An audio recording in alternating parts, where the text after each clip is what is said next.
네, 여러분 안녕하십니까. 2월 8일 토요일 주말 아침 매일 성경 묵상 함께 나누겠습니다. 오늘부터 그리고 계속해서 우리 3월까지 이어지는 것은 누가복음을 함께 묵상할 예정인데요. 오늘 누가복음 1장입니다. 1장 1절에서 25절까지 말씀인데요. 제가 앞부분을 읽어 드리겠습니다. 우리 중에 이루어진 사실에 대하여 처음부터 목격자와 말씀에 일꾼된 자들이 전하여 준 그대로 내력을 저술하려고 붓을 든 사람이 많은지라. 그 모든 일을 근원부터 자세히 미루어 살핀 나도 데오빌로 각하에게 차례대로 써보내는 것이 좋은 줄 알았노니 이는 각하가 알고 있는 바를 더 확실하게 하려 함이로다. 아멘. 한 구절을 더 읽겠습니다. 13절로 가봅니다. 천사가 그에게 이르되 사가랴여 무서워하지 말라. 너의 간구함이 들린지라. 내 아내 엘리사벳이 내게 아들을 낳아 주리니 그 이름을 요한이라 하라. 오늘 본문의 내용을 중심으로 세례 요한의 출생 예고, 세례 요한의 출생 예고라는 제목으로 말씀을 증거하겠습니다. 위대한 이 복음서, 특별히 누가복음은 누가라는 이 저자를 통해 아주 기자가 인터뷰를 하듯이 곳곳에 찾아다니면서 또 자료를 모아서 자기가 처음부터 어떻게 우리 가운데 예수 그리스도가 오시고 복음이 전파되었고 하나님 나라가 선포되었는지를 차례차례 아주 시간의 순서대로 기술하는 것을 보게 됩니다. 그래서 우리는 누가를 흔히 역사학자나 또는 또 의학을 다루던 의사라고 이렇게 생각합니다. 그래서 아주 체계적이고 논리적으로 예수님의 탄생부터 그의 사역을 적고 있는데 오늘 자기가 왜 이것을 적고 있는지를 자세히 보내주고 있습니다. 그래서 누가는 하늘로부터 내려온 계시를 받았다 이런 말을 적은 것이 아니고 처음부터 자기는 근원부터 자세히 미루어 살폈다 그러죠. 3절에 그 모든 일을 근원부터 자세히 미루어 살핀 나도 이렇게 하면서 데오빌러라는 아마 그 당시 지도자에게 이 편지 형식으로 복음서를 전했던 것 같아요. 그리고 이 누가복음을 적은 누가는 또 사도들의 행전을 적은 사람입니다. 그것을 또 데오빌로 각하에게 써 보냈던 것 같아요. 그래서 여기 보면 차례대로 써 보냈다 이렇게 이야기하면서 각하가 알고 있는 것을 자세히 확실하게 알려주기 위해서 내가 쓰고 있다 이러면서 유대왕 헤롯 때 아비야 반열의 제사장 엘리사벳이라는 사람의 사건을 먼저 다루고 있습니다. 그 엘리사벳과 그의 아내는 이 아이가 없었다고 이야기하고 있습니다. 거기 7절에 보면요. 엘리사벳이 잉태를 못하므로 그들에게 자식이 없고 두 사람은 나이가 많았더라. 그래서 아내 이름이 엘리사벳이고요. 그리고 그 남편은 사가랴라는 사람입니다. 그래서 사가랴는 남편이고 엘리사벳은 아내였는데 이 두 분이 나이가 많이 늙었다는 거예요. 그래서 더 이상 잉태할 수 없었다고 이야기하고 있습니다. 마치 우리가 구약의 아브라함의 아내 사라가 늙고 경수가 끊어져서 잉태하지 못했던 그 나이 때쯤 된 것 같아요. 그래서 참 자기 대를 이을 자도 없고 또 여인으로서 아이를 못 낳는 것은 그 당시에 저주라고 생각했습니다. 그런데 놀랍게도 어느 날 천사가 와서 그들에게 잉태 예고를 하게 됩니다. 마치 예수님의 모친 마리아에게 와서 그 잉태를 고지하듯이 오늘 천사가 와서 그들에게 알려주는 겁니다. 11절에 보면요.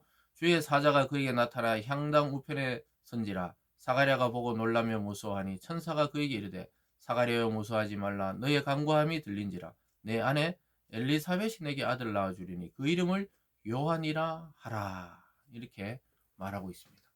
이름까지 정해줬어요. 요한이다 이렇게 말합니다.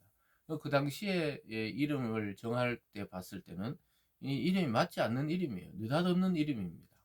그래서 자기의 어떤 그런 이 족보를 따라 난 것이 아니고 하나님이 이름을 알려준 거예요. 나중에 보면 예수님의 이름도 마리아에게 미리 알려주는 것을 보게 됩니다. 이처럼 하나님의 역사 가운데 이 천사를 통해 계시를 주고 또 그리스도가 어떻게 이 땅에 탄생했는지 알려주기 전에 그를 예비할 자 세례 요한의 출생을 누가복음에서 누가는 먼저 기술하고 있는 것이죠. 그러면서 15절에 이는 그가 주 앞에 큰 자가 되며 포도주나 독한 술을 마시지 아니하며 모태로부터 성령 충만함을 받아 이스라엘 자손을 주 곧 그들의 하나님께 많이 돌아오게 하겠습니다. 그가 어떤 사명을 하게 되느냐? 네 아들이 태어나면 이름을 요한이라 하는데 그는 주 앞에 큰 자가 된다. 즉 예수 그리스도를 예비하고 또 백성들의 마음을 하나님께로 돌이켜서 메시아인 예수를 맞을 준비를 하게 하는 그런 세례자로 앞으로 성장할 것이고 또 주님을 증거하는 이 선지자로 서게 될 것이라고 예고하고 있는 것입니다. 여러분 이처럼 하나님의 나라의 그 역사는 하나님의 때와 하나님의 시기와 또 결국 하나님이 세우신 사람들을 통해 준비되고 있다는 것입니다.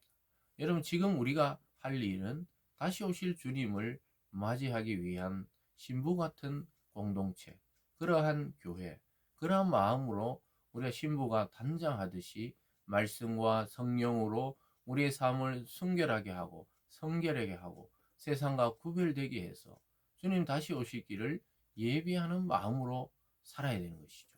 구약의 육체적으로 이 세례 요한이 그런 삶을 살았다면 우리가 지금은 영적으로 보면 교회들이 또 성도들이 그러한 마음으로 살아가야 합니다. 그런데 실상 우리들의 마음이 날마다 어디에 가 있는지 우리는 점검해 볼 필요가 있습니다. 하나님께 가 있지 않고 세상에 가 있고 믿지 않는 자들과 똑같은 생각과 사상과 또 추구하는 방향이 같다면 우리는 재점검해서 돌이켜야 하는 것입니다. 그러면서 그는 어떤 마음으로 오느냐 17절에 그가 또 엘리야의 심령과 능력으로 주 앞에 먼저 와서 아버지의 마음을 자식에게 거스르는 자를 의인의 슬기에 돌아오게 하고 주를 위하여 세운 백성을 준비하리라. 마치 엘리야의 그 능력처럼 불같은 불을 내리고 비를 내렸던 엘리야의 능력처럼 백성들의 마음을 하나님께로 돌이키고 또 하나님의 마음을 또 백성들에게 하고 또 거스르는 자들을 하나님께로 돌이키게 하고 평탄케 하기 위한 준비 작업을 위해서 왔다 이렇게 말하고 있습니다. 요즘도 대통령이 어디 순방하거나 또 지역에 방문하게 되면 미리 경호팀들이 와서 숙소나 또 장소 미리 갈 장소 동선을 다 파악하고 또 폭발물 탐지견이나 이런 것들이 와서 미리 다 점검합니다. 그런 다음에 시간이 되었을 때 딱 등장하듯이 예수님이 오실 시기가 가까워서 이제 완전히 그 길을 준비할 자가 필요했는데 먼저 세례 요한이 태어나게 되는 과정을 이렇게 기술하고 있는 것입니다. 그러면서 이렇게 말합니다. 18절에 사가랴가 천사에게 이르되 내가 이것을 어떻게 알리오? 내가 늙고 아내도 나이가 많으니이다. 이 아브라함이 이야기하던 것과 똑같은 말을 하고 있죠. 19절입니다. 천사가 대답하여 이르되 나는 하나님 앞에 서 있는 가브리엘이라 이 좋은 소식을 전하여 내게 말하라고 보내심을 받았노라 이렇게 말하고 있습니다. 그래서 이거는 사실이고 나는 좋은 소식을 전하는 천사 가브리엘이다 이렇게 이야기하면서 그것을 이야기하면서 그 증거로 네가 아이가 태어나기까지 말을 못하게 된다고 이야기하고 있습니다. 22절을 가보면요. 그가 나와서 그들에게 말을 못하니 백성들이 그가 성전 안에서 환상을 본 줄 알았더라. 그가 몸짓으로 뜻을 표시하며 그냥 말 못하는 대로 있더니 그 직무의 날이 다 되며 집으로 돌아가니라. 이후에 그의 아내 엘리사벳이 잉태하고 5달 동안 숨어 있으며 이르되 주께서 나를 돌보시는 날에 사람들 앞에 내 부끄러움을 없게 하시려고 이렇게 행하심이라 하더라. 주께서 자기를 돌봤다는 거예요. 이 노년의 때 5개월이나 그것을 숨겨서 세상 가운데 막 자랑할 것이 아니고 자기가 숨겨왔다 이 말이 뭐 꼭 감췄다기보다는 그 비밀스러움 또 이렇게 자기에게 잉태된 것이 무슨 뜻이 있는지 이 기도할 때 하나님께서 내 부끄러움 자식이 없는 그 수치를 가려주셨다고 이야기하고 있습니다. 그리고 그의 남편 사가랴는 세례요한이 태어날 때까지 말을 못하게 되는 그러한 경험을 하게 됩니다. 그것이 천사가 준 징표였습니다. 불신했기 때문에 그것에 대해서 징표를 준 거죠. 사랑하는 여러분, 오늘 이 복음의 시작, 또 이 누가의 이 기술 내용을 통해서 주님이 오셨던 것은 역사적인 사실이라는 것을 누가는 강조하고 싶었던 것입니다. 오늘 우리에게도 다시 한번 말씀을 통해 주님을 또 주님의 복음을 생각해보고 우리의 삶을 돌아보며 세례 요한처럼 이 시대에 주님이 다시 오실 것을 준비하는 아름다운 신부된 공동체 되기를 주님의 이름으로 축원합니다. 기도하겠습니다.